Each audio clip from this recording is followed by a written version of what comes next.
Halo Sobat Bima, selamat datang di Bimbingan Alumni.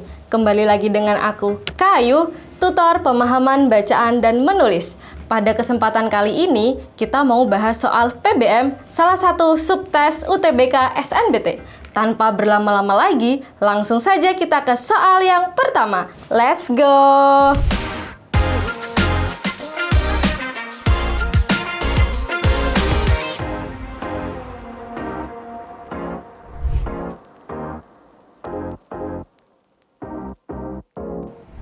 Soal yang pertama. Oke, di sini kita sudah disajikan 7 kalimat. Nah, kita lihat dulu pertanyaannya. Konjungsi. Nah, berarti kita harus menelaah atau mencari kata hubung atau konjungsi yang tepat untuk menggantikan tetapi. Yang kita tahu, tetapi punya makna pertentangan. Nah, berarti kita tidak usah mencari konjungsi yang maknanya sama. Nah, kalau kita lihat antara opsi A sampai E, yang sama dengan makna tetapi adalah akan tetapi. Nah, jadi kita udah langsung mengelipsis. Tinggal sehingga, karena, oleh karena itu, dan akibatnya. Nah, 7 adalah kalimat terakhir. Coba kita baca dari 6. Yang sudah pasti adalah libur dan cuti bersama Idul Fitri 1446 Hijriah berlangsung 6 hari, yakni 31 Maret sampai 4 April 2025 dan 7 April 2025. Tetapi masyarakat diminta tenang sampai ada hasil keputusan yang tetap. Nah, di sini tetapinya aneh. Kenapa ada kata tetapi di akhir paragraf atau di akhir teks? Nah, coba kita lihat penggantinya adalah sehingga, karena, oleh karena itu, dan akibatnya. Nah, sebenarnya kita bisa dengan cara cepat, yaitu yang pertama kita lihat posisi dia adalah di akhir paragraf. Otomatis, nah, sudah tidak ada lagi hal yang perlu dibicarakan, atau hasil akhirnya itu biasanya adalah sebuah kesimpulan. Jadi kita mengambil asumsi, atau nggak usah asumsi deh, kita memperkirakan bahwa kalimat terakhir adalah kesimpulan. Sehingga kita juga mencari konjungsi yang berhubungan dengan kesimpulan. Nah, kalau kita lihat opsi A, B, D sampai E, nah, yang paling mewakili dengan kata kesimpulan adalah yang D, oleh karena itu. Nah, kalau sehingga ini biasanya bermakna apa? Akibat. Kalau karena bermakna sebab. Lalu ini pertentangan sama, nah, ini kesimpulan. Lalu akibatnya dia juga bermakna akibat. Jadi udah jelas banget posisinya ada di akhir, dan dia juga conclusion atau sebuah simpulan. Jadi kalau kita masukkan oleh karena itu, masyarakat diminta tenang sampai ada hasil keputusan yang tetap. Jadi jawaban yang benar adalah yang D, oleh karena itu.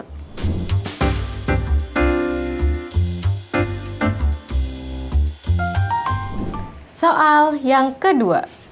Oke, di sini sudah ada 10 kalimat. Nah, kita lihat soalnya.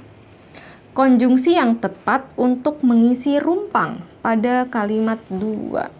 Lagi-lagi konjungsi di kalimat 2. Ada kata sehingga, karena, dan sedangkan, kemudian ada jika. Kita analisis dulu dari segi pemaknaan. Nah, Kalau sehingga dia biasanya punya makna apa? Sehingga, akibat. Kalau karena dia biasanya sebab. Kalau dan biasanya penambahan. Kalau sedangkan perbandingan. Kalau jika dia biasanya bisa syarat, bisa pengandaian. Oke, kita sudah mengantongi makna dari setiap konjungsi yang ada di opsi jawaban. Sekarang kita ke soalnya. Ada di kalimat 2. Menurut Badan Pusat Statistik atau BPS, harga rata-rata beras premium telah menembus 15.000 per kilogram. Kemudian titik-titik, beras medium naik menjadi 13.500 per kilogram. Nah, berarti di sini ada dua hal yang sedang dibahas. Oke, yaitu kenaikan harga beras premium dan kenaikan harga beras medium. Nah, kita sudah disajikan sama dua topik yang dibahas di kalimat 2. Nah, kira-kira kita disuruh untuk memilih konjungsi yang bisa membandingkan tentang kenaikan dari dua topik yang sedang dibahas. Jadi kalimat ini bukan sebuah sebab akibat, melainkan membandingkan hal yang sama-sama sedang naik. Nah, berarti perbandingan. Nah, kalau kita lihat opsi, sudah sangat jelas jawabannya adalah yang D, sedangkan. Coba kita masukkan sedangkan.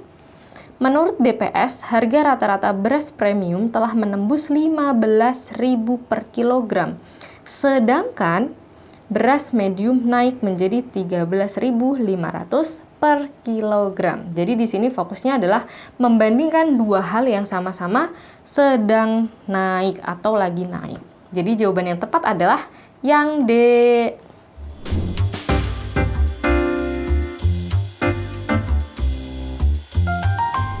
Soal yang ketiga. Oke, mari kita lihat soalnya. Kalimat yang tepat sebagai inti dari kalimat 3. Nah, kita harus meng-highlight kata inti. Berarti teman-teman harus tahu ketika kita menentukan inti dari sebuah kalimat, kita tuh melihat dari apa. Nah, ternyata kalau kita mau mencari inti sebuah kalimat, harus minimal punya SP. Apa itu SP? Nah, S untuk subjek dan P untuk predikat. Nah, berarti kita di sini disuruh mencari subjek dan predikatnya. Nah, itu adalah inti yang sebenarnya. Untuk objek, pelengkap, dan keterangan itu tidak diperlukan atau mungkin diperlukan ketika ya di kondisi tertentu. Nah, mari kita lihat atau kita perlu menganalisis kira-kira susunannya seperti apa di kalimat 3, mana S-nya, mana P-nya, mana keterangannya. Kita ke kalimat 3. Fenomena ini dipicu oleh dampak perubahan iklim yang menghambat produksi serta kebijakan pembatasan ekspor dari negara produsen seperti India dan Vietnam. Nah, kita coba analisis dulu fenomena ini. Nah, fenomena ini masuknya kemana? Masuknya ke subjek. Lalu predikatnya yang mana, Kak? Nah, predikatnya adalah dipicu. Nah, untuk oleh dan seterusnya, nah sampai ke Vietnam, ini merupakan keterangan tambahan. Sehingga untuk menjawab soal, pertanyaannya adalah hanya disuruh mencari kalimat inti. Berarti kita menyajikan subjek dan predikatnya. Berarti hanya sampai sini saja, yaitu subjek plus predikat. Fenomena ini dipicu. Kita lihat apakah ada di opsi. Nah, ada. Jawabannya adalah yang C.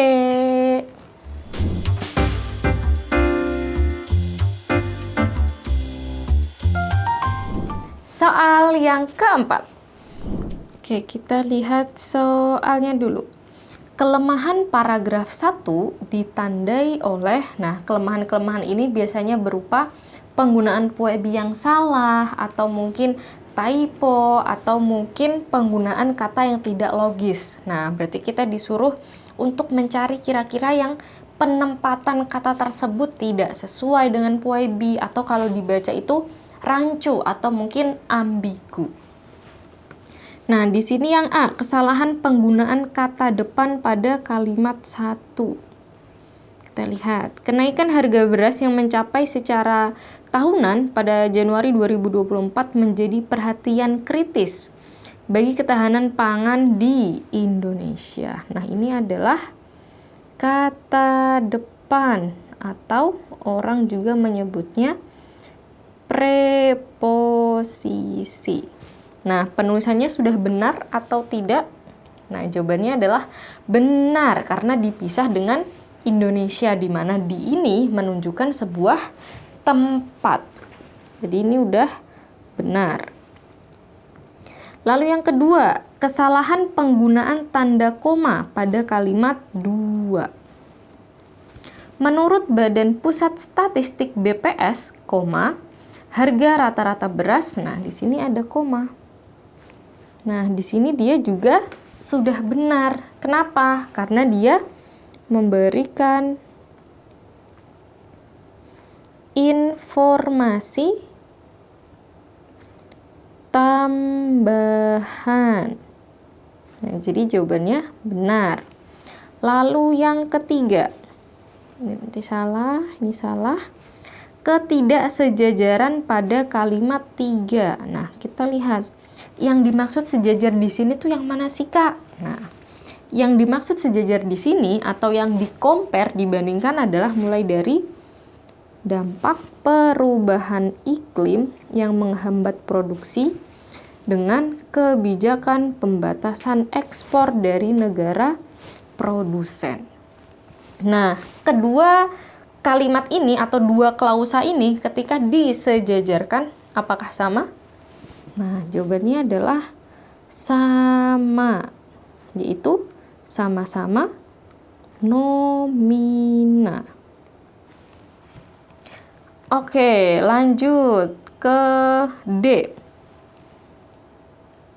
Jadi ini bukan. Kesalahan penggunaan tanda penghubung pada kalimat 4. Selain itu, keterlambatan distribusi bantuan sosial oleh pemerintah membuat masyarakat berpenghasilan rendah semakin terbebani. Berarti ini tanda penghubung. Coba lihat. Di 4 ini apakah ada tanda penghubung? Apakah nih tanda penghubung itu strik? Nah, tidak ada. Jadi, kalimat ini sudah benar karena tidak ada kata penghubung di sini. Lalu yang E, ketidaksejajaran pada kalimat 5. Nah, ini ketidaksejajaran yang mana nih? Jika tidak segera ditangani, inflasi pangan berpotensi meningkat. Nah, di sini ada kata kerja meningkat dan diperburuk. Nah, 2 ini yang tidak sejajar. Karena di sini meningkat plus me dan diperburuk awalannya di dan me. Jadi kesalahan yang tepat adalah di kalimat 5 pada meningkat dan diperburuk.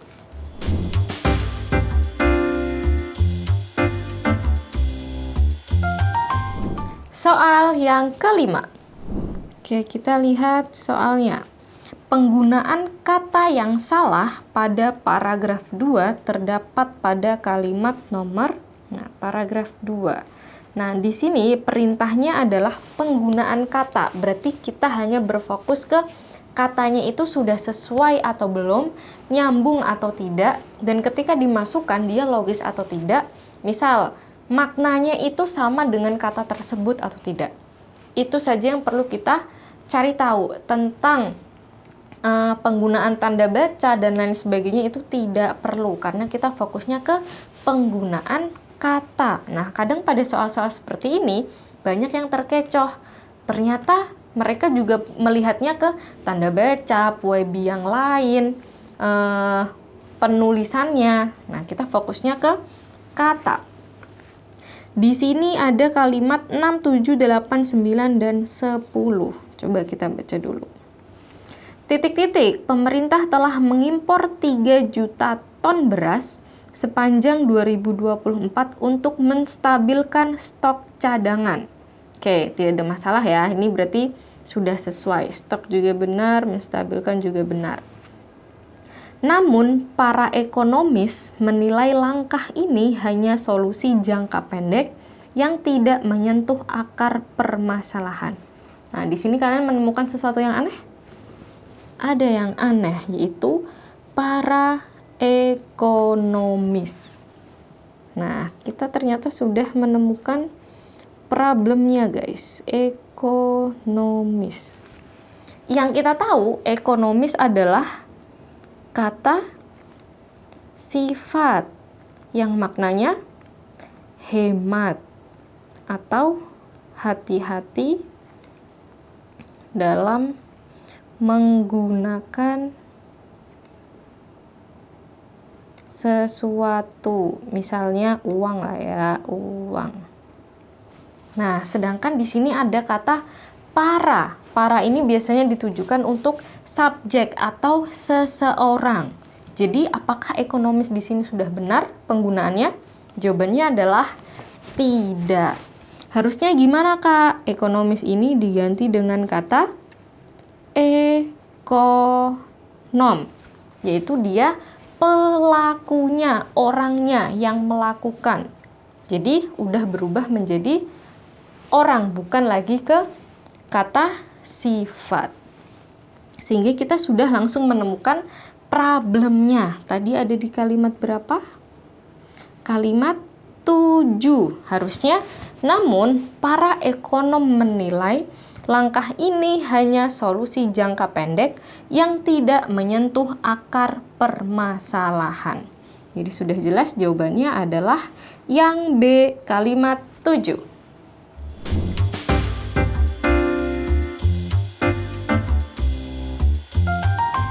Gimana Sobat Bima? Sudah mulai paham kan? Kira-kira habis ini kita mau bahas soal apa lagi ya? Boleh banget nih, tulis komen di bawah ini. Jangan lupa subscribe, like, dan share ke teman-teman kalian. Dan juga nyalakan notifikasinya, biar kalian nggak ketinggalan video terbaru dari kita. Bimbingan alumni, yakin bisa, pasti bisa. Saya pilih